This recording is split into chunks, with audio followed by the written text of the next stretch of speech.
स्वागत है दोस्तों हमारे YouTube channel computer guide Samoda पे। आज हम सीखेंगे बोल्ट टैग और स्ट्रॉन्ग टैग और italic tag and underline tag and mark tag के बारे में।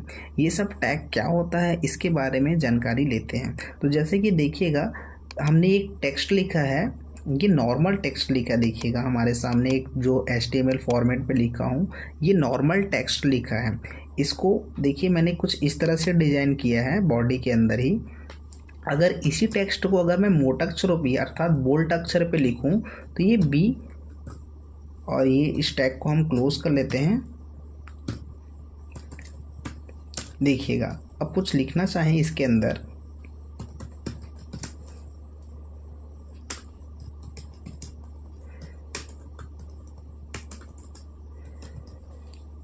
इसको हम सेव कर लेते हैं और यहाँ पास देखिएगा उसी टेक्स्ट में देखिए ये टेक्स्ट थोड़ा डिफरेंट दिख रहा है और ये टेक्स्ट थोड़ा अलग दिख रहा है। ये मोटे अक्षरों पे दिख रहा है और ये नॉर्मल दिख रहा है। तो ये आता है बोल्ड टैग का उपयोग। ठीक इसी तरह से स्ट्रॉन्ग टेक्स्ट का उपयोग भी होता है सेम। जैसे स्ट्रॉन्ग टेक्स्ट का उपयोग कुछ इम्पोर्टेंट टेक्स्ट को मोटे अक्षरों में लिखने के लिए हम करते हैं। सेम है, बोल्ड और स्ट्रॉन्ग टेक्स्ट का कार्य सेम है, लेकिन बोल्ड टैग नॉर्मल टेक्स्ट के लिए होता है और स्ट्रॉन्ग टेक्स्ट इम्पोर्टेंट टेक्स्ट के लिए होता है। उसके लिए हम टैग दे देते हैं, जैसे कि स्ट्रॉन्ग टैग के अंदर आप जैसे लिखना चाहेंगे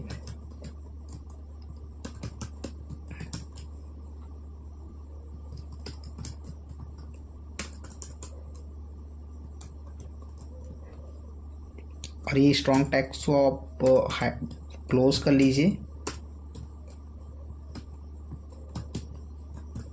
इसको सेव कर लीजिए और ये पेज को रिफ्रेश कीजिए। देखिए कुछ इसी तरह से दोनों सिमिलर है लेकिन थोड़ा सा डिफरेंट हो जाता है। बोल्ड टैग का उपयोग नॉर्मल टेक्स्ट के लिए और स्ट्रॉन्ग टेक्स्ट के लिए इम्पोर्टेंट टेक्स्ट के लिए उपयोग आता है। ठीक इसी तरह से आपको इटैलिक टेक्स्ट में लिखना है तो आप ये वाले टैग का प्रयोग कर सकते हैं, आई टैग। इसके अंदर आप जो भी लिखना चाहते हैं, जैसे कि मान लीजिए मैं कंप्यूटर ही लिखना चाहता हूँ, ये कंप्यूटर, और ये टैग को आप क्लोज कर लीजिए, आप ये सेव कर लीजिए। देखिए यहाँ पास नीचे में शो कर रहा है।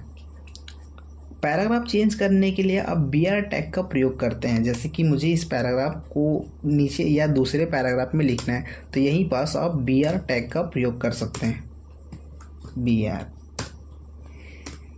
इसको सेव कीजिएगा और इसके अंदर अब कुछ टेक्स्ट लिखा नहीं है तो मैं जो भी कुछ लिखना चाहता हूँ, ये BR टैग जैसे कि ABCD वो दूसरे लाइन पे आएगा या दूसरे पैराग्राफ पे आएगा। देखिए दूसरे पैराग्राफ पे आया।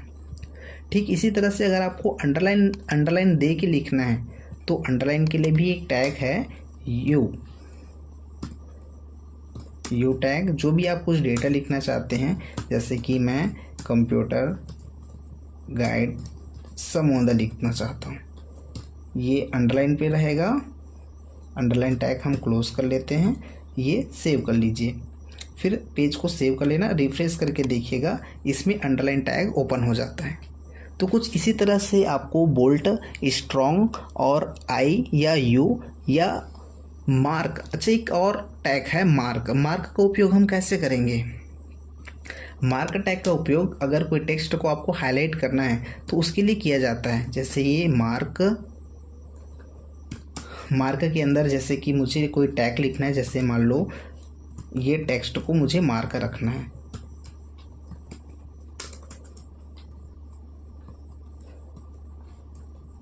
सेव कर लिया और इस टेक्स्ट को रिफ्रेश, देखिए ये टेक्स्ट को हाईलाइट कर देता है। तो कुछ इसी तरह से अपने टेक्स्ट को हाईलाइट करना है, मार्क करना है।